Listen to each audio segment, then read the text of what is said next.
Hachishaku-sama, the 8-foot woman. They say there's a curse that haunts the quiet villages of Japan. A spirit known as Hachishaku-sama, the 8-foot woman, roams the countryside searching for her next victim. Her presence is heralded by a haunting sound. Ho, ho, ho. A slow, rhythmic tone that seems to echo from nowhere and everywhere at once.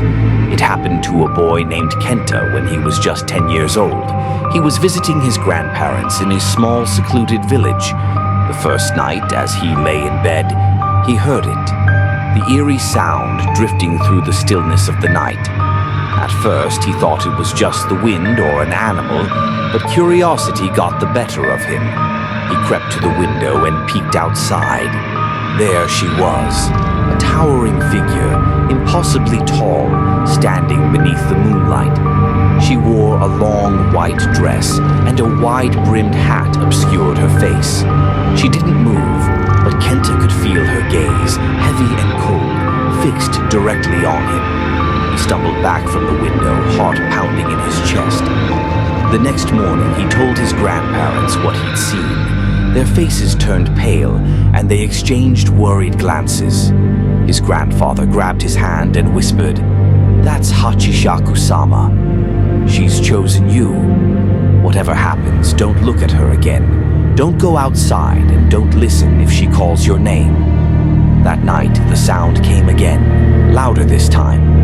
Ho, ho, ho. It echoed around the house, relentless. Kenta stayed in bed, clutching his blanket tightly, but then he heard something that made his blood run cold. A soft, distorted voice calling his name. Kenta, Kenta, come outside. Terrified, he shut his eyes and covered his ears, but the voice grew louder, more insistent. The sound of heavy footsteps circled the house, accompanied by scratching at the windows. His grandparents, desperate to protect him, called a local priest. The priest arrived and placed protective talismans around the house. He sealed Kenta in a small room and began chanting prayers. "She only has until sunrise to take him," the priest warned. "If we can keep him safe until dawn, she'll leave. For now." The hours crawled by, the air thick with tension. The sounds outside grew more aggressive, knocking, scraping, and that haunting voice now mimicking his grandmother, pleading for him to open the door. But Kenta stayed put, trembling in the corner of the room, clutching a small charm the priest had given him. Just before sunrise, the house fell eerily silent.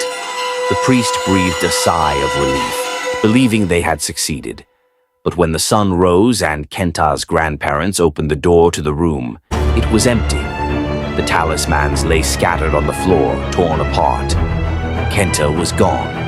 No one ever saw him again.